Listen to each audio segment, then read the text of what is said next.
Today I'll be discussing the fifth poem After Blenheim. I hope you have read the last four poems. If not, then go and watch them. I'll put link in the description below. After Blenheim is an anti-war poem which highlights how thousands of people died for the glorious victory of one man. Even though this poem was written way back in 1700s, it is still relevant even today as it was back then. So this poem is a simple conversation between a grandfather with his grandchildren. They have a generation gap between them, which is one of the key aspects of the poem. And both of them have different perspective towards things. While the grandfather keeps repeating that it was a great victory, the grandchildren are more interested in why the war was fought in the first place. They want to get to the root cause of the war, whereas the old Kaspar is still stuck with the result of the war, that was the great victory. So this was the outline of the poem After Blenheim, and I'm here with the new video with the explanation of the fifth poem in the English literature poetry section from the book Treasure Trove, that is After Blenheim. So before I start the explanation, I want you to take out your book and pencil in your hand so as to write the meaning of certain words used in the poem. And not only the literal meaning but the abstract meaning as well. It is very important for you to understand both of them carefully and clearly so that you can use it in your answers in the exam and score better marks. So in my last videos, I have explained the poems, The Heart of the Tree, The Cold Within, Television and The Bangle Sellers. And if you haven't gone through those videos, then what are you waiting for? Go have a look at it, and how do you find the videos? Do let me know in the comment section. And if you want a timely notification, then subscribe to my channel and share it as much as you can. Let your friends know about it. Now, let's get started about the explanation of the poem After Blenheim. So let's get started. After Blenheim is an anti-war poem written by the famous writer Robert Southey. So the poem focuses around one of the major battles of the 18th century, that is the Battle of Blenheim. It is written in the form of a ballad and gives a deep understanding of a war and its consequences, that is the result that followed the war. Now, let me tell you what a ballad is. So, ballad is basically a long poem or song that tells a story most often about love, but here in this poem, it is about war.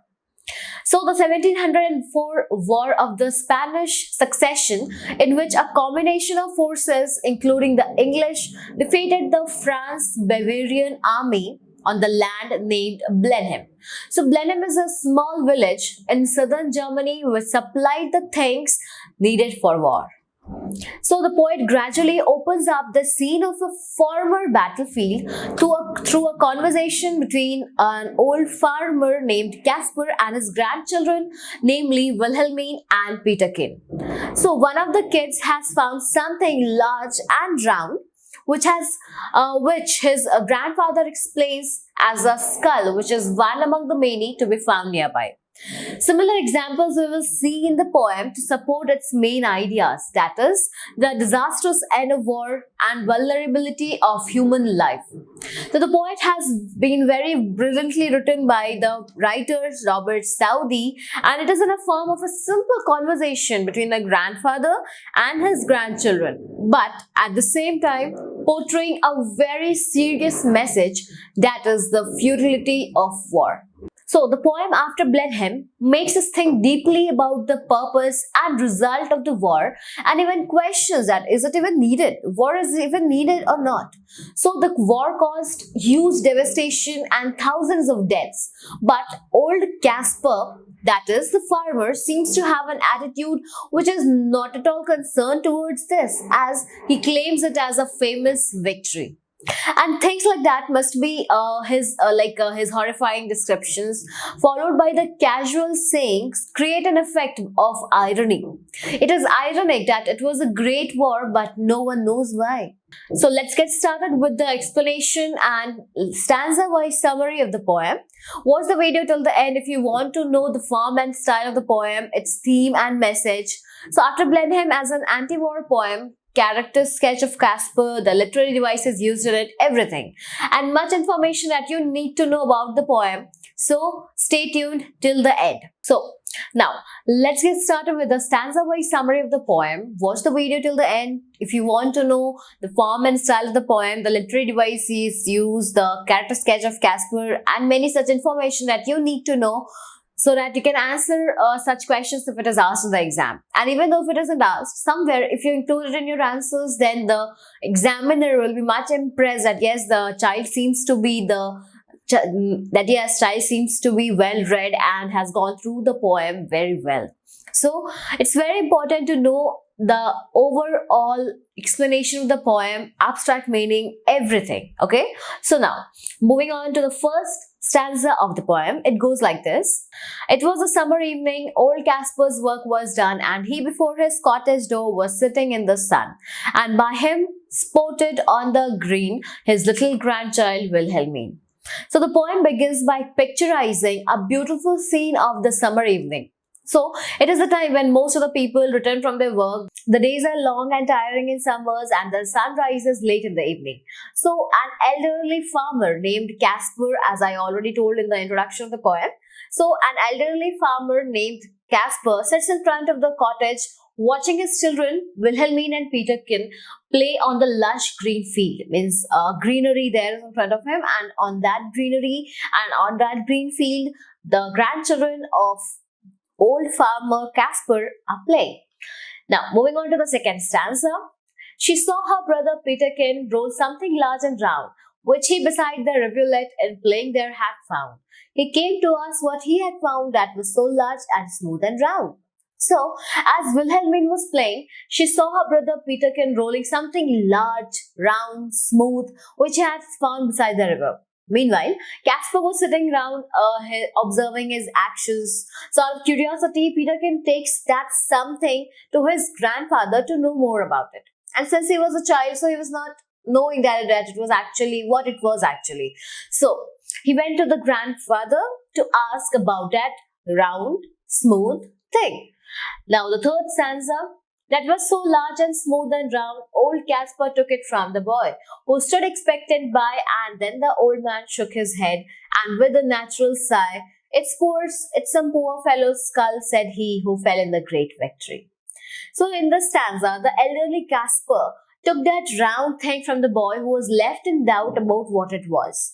So after taking a look at it, the old man shook his head with a deep breath. Sigh means a deep breath, and found it to be a skull of some poor fellow. Here the term poor fellow refers to some soldier who had died in the war, that is the Battle of Blenheim. Now, children, you can notice here that the old Kaspar has referred it to as some poor fellow. He has not said it was a skull of some soldier that died in the war. He's very casually speaking that yes, it's a skull of some poor fellow. Okay, so let's move on to the fourth stanza. I find them in the garden, for there's many hereabout, and often when I go to plough, the ploughshare turns them out. For many thousand men, said he, were slain in that victory. So the Battle of Blenheim led to the death of thousands of soldiers whose dead bodies were all scattered everywhere in the field. The Kaspar shares his experience with the children that he too had found many objects while plowing the fields. The great victory, which has been repeated again and again by the farmer, here refers to the triumphs in the battle, which also happens to be an example of absolute patriotism on the part of Kaspar. So Kaspar believed that the soldiers sacrificed their lives for the country and did not die in vain. Their death served the purpose of victory in the battle. Now about the fifth stanza. Now tell us what it was all about. Young Peterkin, he cries, and little Wilhelmine looks up with wonder-waiting eyes. And now tell us all about the war and what they fought each other for. So when the children heard about the battle, they were very curious, very restless to know more about it. Okay, as small children, just you give a slight information to them about anything, and they are very much curious to know more and more about it. Okay, so similarly, same thing happened with Peterkin and Wilhelmine. When the grandfather told them that it was the skull of some poor fellow, that is some of the soldier that died in the battle. So these two children now got curious to know as to why this battle was fought. Because for them the battle seemed to bring excitement along with certain amazement. So little Wilhelmine was so curious to know about the war that it reflected in her eyes. Her eyes sparkled with curiosity. Okay, she waited for her grandfather to tell them about the war that happened years ago.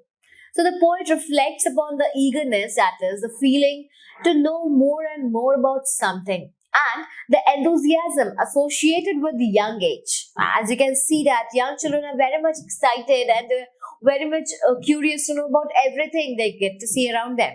So similar thing happened with Wilhelmine and Peterkin.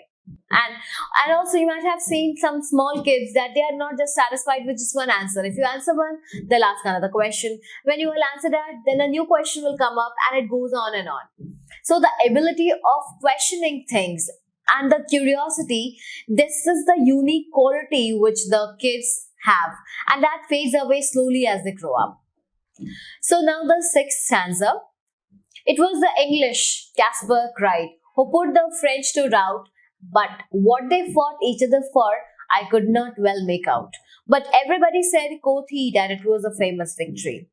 So we learn from our history books that the British defeated the French army in the Battle of Blenheim. Now, Kaspar tries to answer the questions asked by the grandchildren by telling them from this piece of information. So the interesting point to note here is that he doesn't know the reason behind the war. In fact, he never tried. He was not even bothered to find out the reason for the war. He just remembers that it was a great victory and it was a famous victory.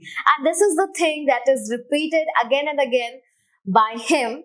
And he repeats this thing to himself also to make himself, you can say, convinced that it was a very great victory, so that he may feel that the death of the soldier was not in vain, and the thousands of death of soldiers was actually worth it because it was a famous victory. Now, moving on to the seventh stanza. My father lived at Blenheim then, your little stream hard by. They burned his dwelling to the ground, and he was forced to fly. So with his wife and child he fled, nor had he where to rest his head. So in this stanza, at this point of the poem, Kaspar recalls some scenes of the war from the past. So he begins by remembering his father, who lived in a small village in a Blenheim near the river. The French caused great damage and destruction in the village and burnt the home of some innocent people to the ground. So as a result, the villagers were forced to move to some other place in search of shelter. And now, young Kaspar, along with his parents, fled to a different place but could not find a home because of the war that was going to start in the near future. So they had to move from one place to another, seeking the rest and shelter. Now let's talk about the eighth stanza now. With fire and sword the country round was wasted far and wide, and many a childing mother then and newborn baby died. But things like that, must be at a very famous victory. So in this stanza of the poem, After Blenheim, the poet describes how severe the battle was. Fire and sword used here as a symbol of man's cruelty for the man himself. So they represent destruction, death, and horror. Now here you can see that the word wasted is used, which is an emotionally charged word. It shows the futility of war, that is, the uselessness of war. The war has never been a useful thing. It has always brought destruction, devastation, wherever it has been caused.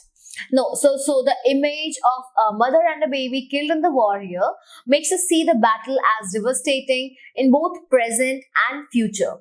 So it powerfully states the death of innocence with the death of innocent lives.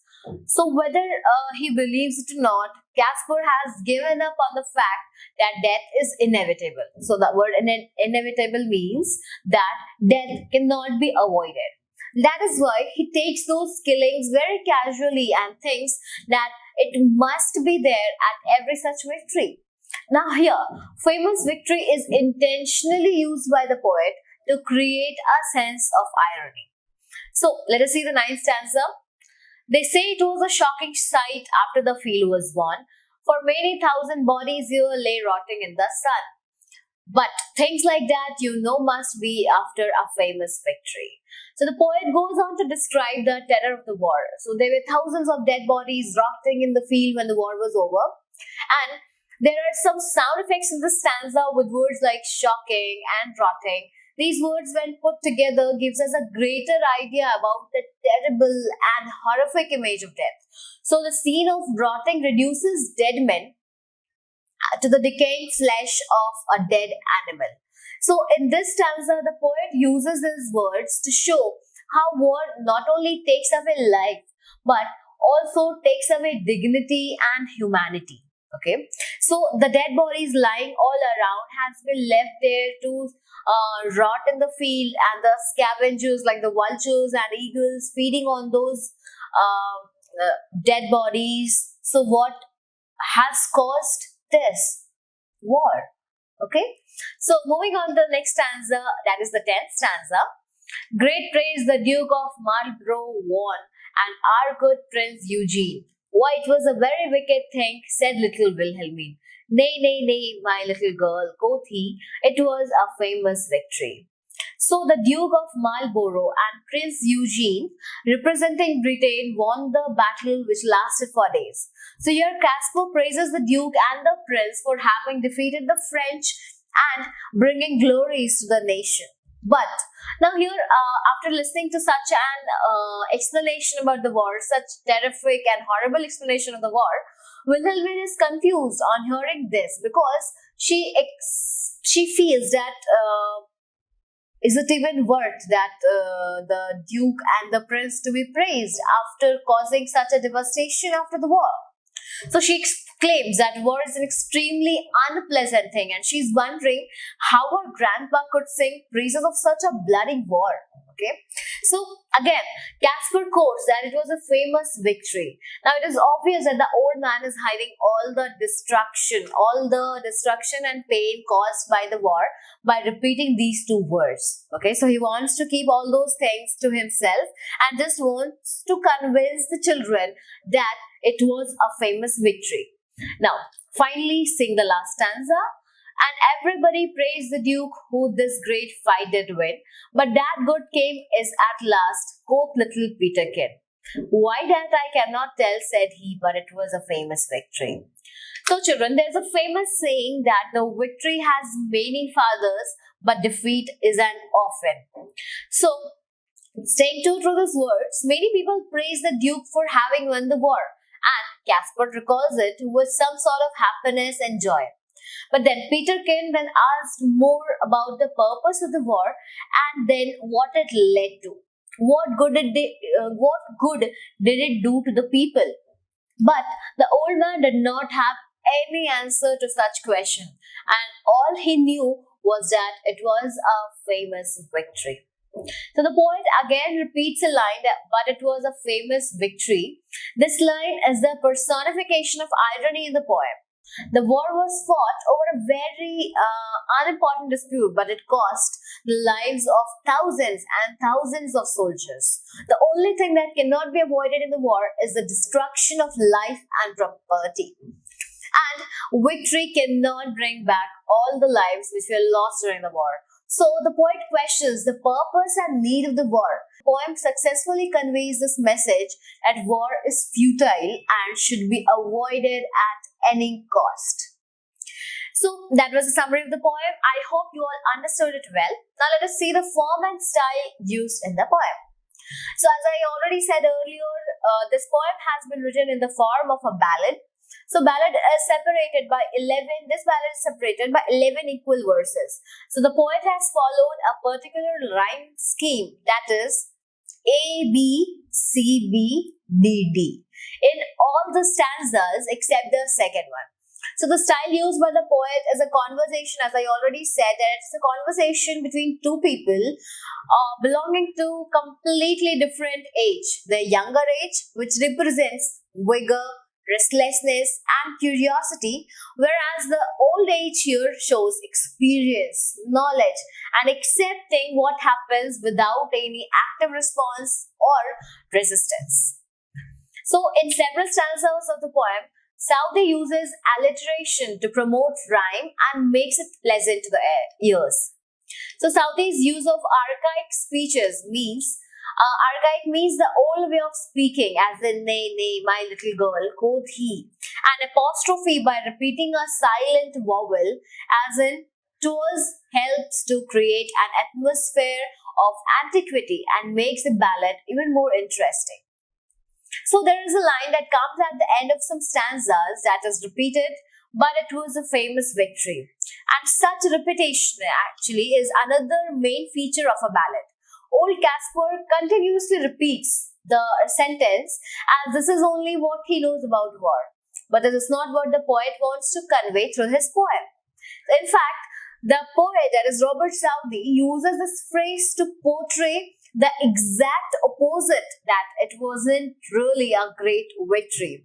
And war can never be great, and actually it is a highly effective way to make this point by repeating this word like it was a famous victory. Now, talking of the figure of speech used in the poem, so Robert Southey's poem doesn't have many poetic devices. Still, the following poetic devices can be found in the poem. The first one is alliteration, and as you know, alliteration is the repetition of consonant sounds in initial or stressed syllables of words. So the next one is archaism.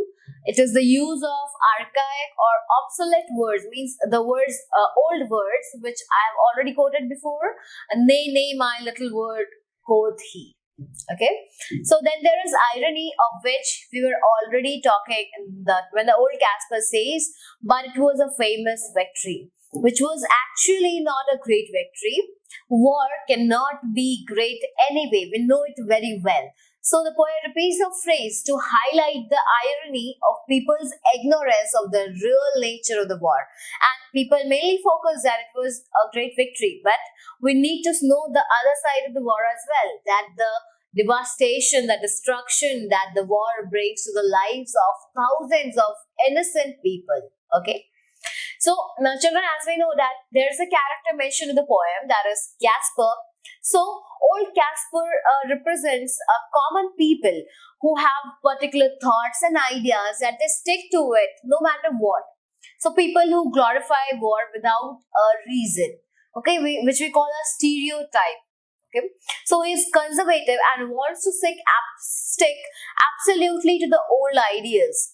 He is satisfied with the situation. He shows complete ignorance towards the situation caused by the war. So he also lacks curiosity, unlike his grandchildren Wilhelmine and Peterkin, as they're very curious to know more and more about the war, that why it was caused, what was the reason behind it. But then grandfather just knows one thing, and that is it was a great victory. So he's not bothered about war, why the war took place and what good did it bring to the mankind. So children, that was all about the poem Blenheim. Stay tuned to find out the summary and explanation of another poem, that is Daffodils. So this is me, Beauty Bharadwaj. Stay happy, stay healthy, stay safe. Thank you.